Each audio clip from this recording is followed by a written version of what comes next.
Oh hey, you can see there. My name is Juan and I'm going to be recording a knee trigger. What I'm going to do first is I'm going to go ahead and set up my room. What you want to do first is bring up the table so that you don't hurt your back. We will be using our first 3 images we will be shooting here in the table bucket because we will be using a grid.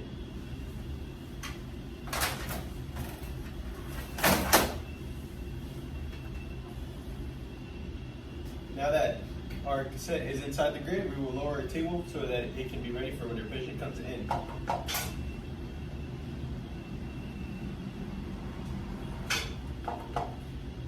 Okay, you also want to make sure you lock your bed. Now we're ready to call our patient. Oscar? Hello, how are you? Good, how are you? Good. Oscar, can I have your last name, please? Monzo? Perfect. Your date of birth? 110985. Perfect. Any way you could be pregnant? No, not at all. Okay, perfect. I'm going to go ahead and have you come here on the table. I understand we're going to be taking some x-rays of your right knee. That's correct. Okay, what happened?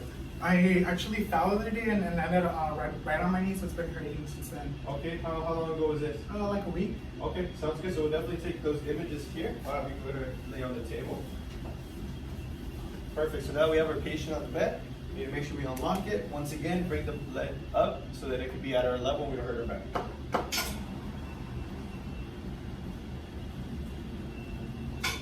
The next thing we want to do, we want to go ahead and detent our tube to the table.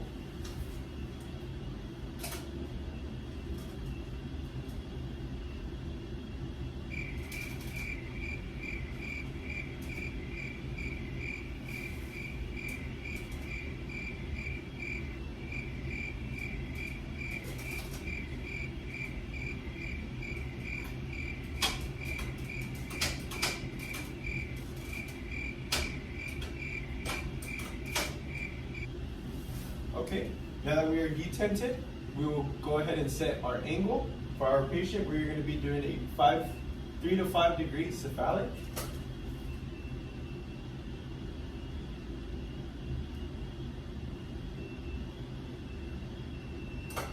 Once we've set our angle, now we need to go ahead and line up our tube with our buggy.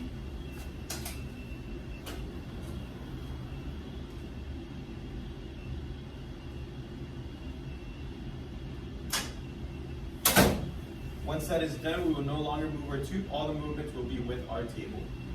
Okay, Oscar, so we're going to go ahead and get started. We're going to go ahead and have you in the same position that you're currently in. We're going to go ahead and shoot the first image of your knee. If you can, I will have you go ahead and scoop a little bit more towards your left side, please. Thank you.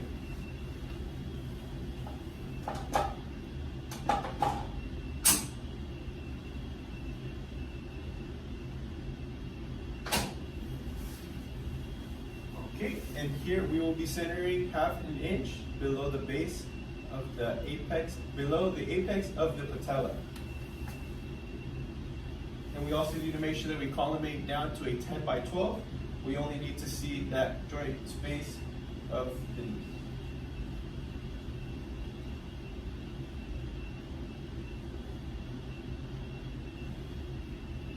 Perfect, and to always see that you're centered, you always want to feel for the patella. Make sure that you are centered correctly with your central ray. And then next, you want to go ahead and place your correct marker. In this case, we will be placing our right marker. Okay, and for this first x-ray, we're going to go ahead and be using a technique of 70 kV at 8 max.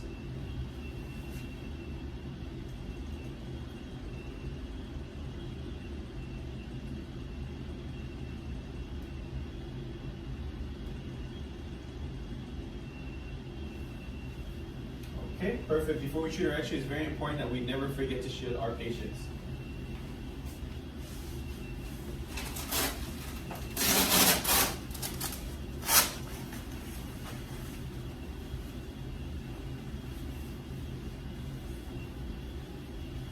Okay, perfect. Oscar, go ahead and hold still, okay?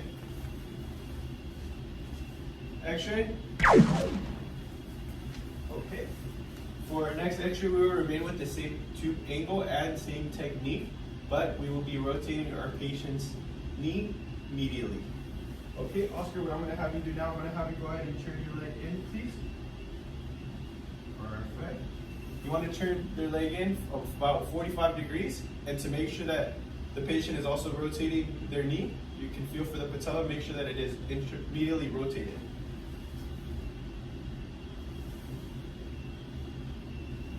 Perfect. Same thing for our centering. We will be 1/2 inch below the apex of the patella.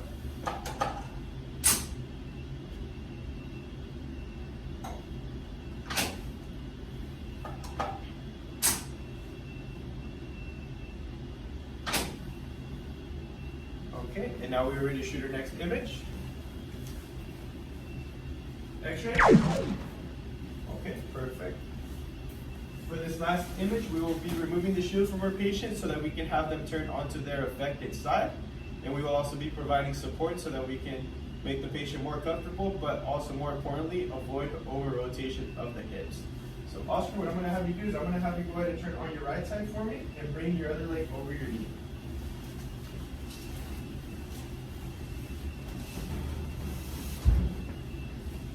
And I'm going to go ahead and give you some support here for this, so you can go ahead and rest out on neck. Perfect. I'm going to give you a shield right back.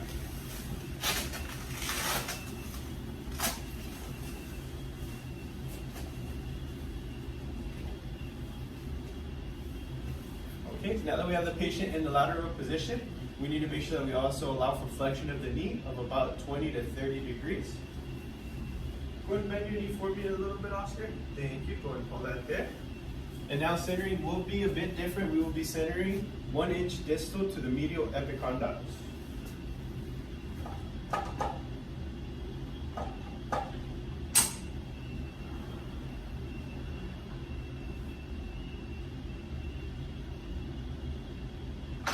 Perfect, and with this, our angle and technique will also remain the same.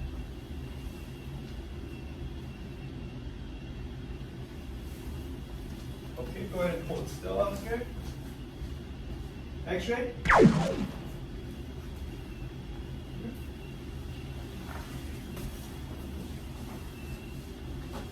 Okay, and for our next 2 images, we will be getting our plate out of the bucket because these will be in tabletop. Okay, Oscar, so I'm going to have you go ahead and lay on your back, please.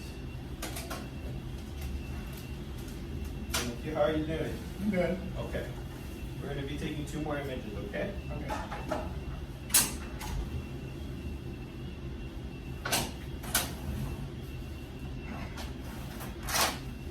Okay, so for this first one, Oscar, what I'm going to have you do is I'm going to go ahead and sit you up. So I can help you if you need some help, but if not, just go ahead and sit up. Perfect. And with your right knee, I'm going to have you go ahead and bend it for me. Go ahead and bring it down. Here for this, we need to make sure that our patient's knee is flexed about 60 degrees. And I'm going to have you go ahead and hold this. I will give you some support as well. That way you're not leaning back. And so it's very important to make your patient feel as comfortable as possible. Okay, and for this one, since it is tabletop, there is no need to be detented. The tube is just floating. What we need to do now is we need to make sure that our tube is angled to be perpendicular to the patella.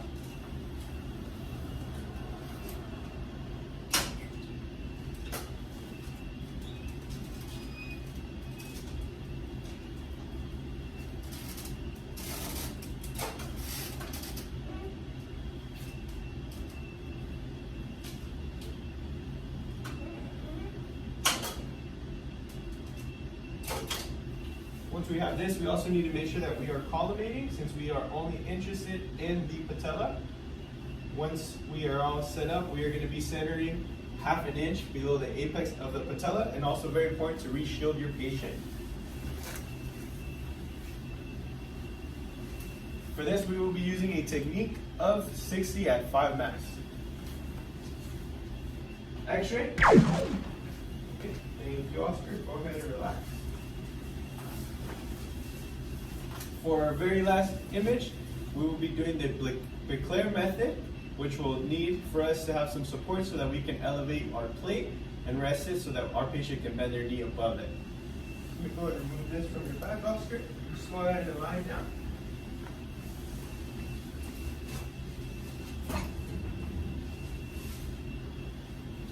Okay, Oscar, can I have you go ahead and bend your right knee, please? Put a set of pillows under you. Perfect. And I'm also going to place the plate right under, okay? Okay. Okay, go ahead and rest your knee there. Perfect. Now that we have that all set up, we are going to shield our patient, and then we're going to go ahead and align our tube.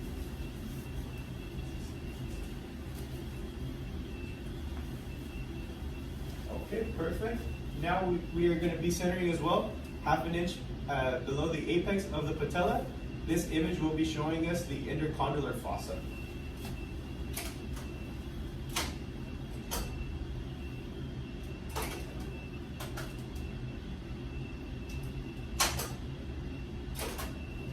And with your tube angling, we do need to make sure that we are perpendicular with the lower leg.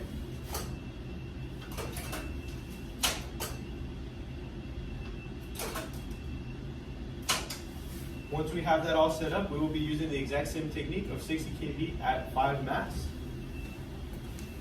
Okay. X-ray. Okay, Oscar, we are all finished. Let me just go ahead and get this all out of the way. Now I'm going to go ahead and bring your bed down.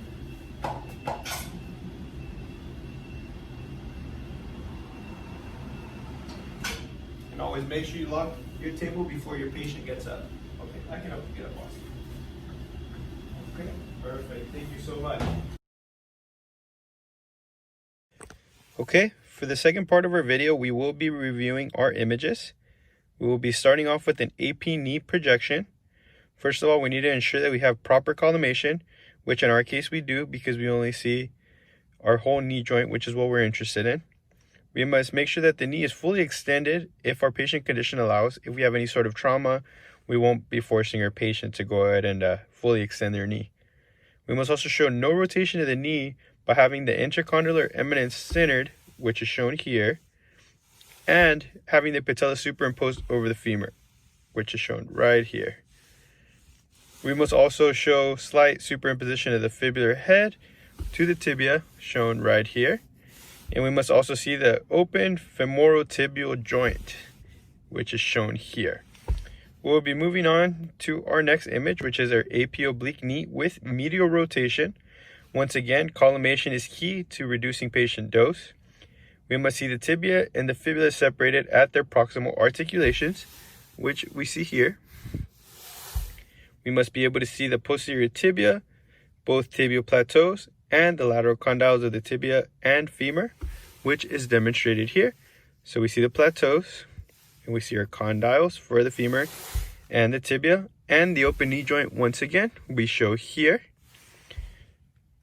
Moving on to our lateral projection of the knee. Again, very important to ensure we have proper collimation. We need to see that our patient's knee is flexed 20 to 30 degrees to place the knee into a true lateral position, which is shown here. We also need to see the femoral condyle superimposed as seen here. The patella is in profile, all free of superimposition. We need to see that the fibular head and the tibia are slightly superimposed, shown here. And we need the open patellofemoral joint space and open joint space between the femoral condyles and tibia, which is seen here. We'll now be moving on to our AP axial projection of the intercondylar fossa using the Lateral method. Once again, we need to go ahead and see that we see the open intercondylar fossa, which we see here. The posterior surface of the femoral condyles, we see this, the back end.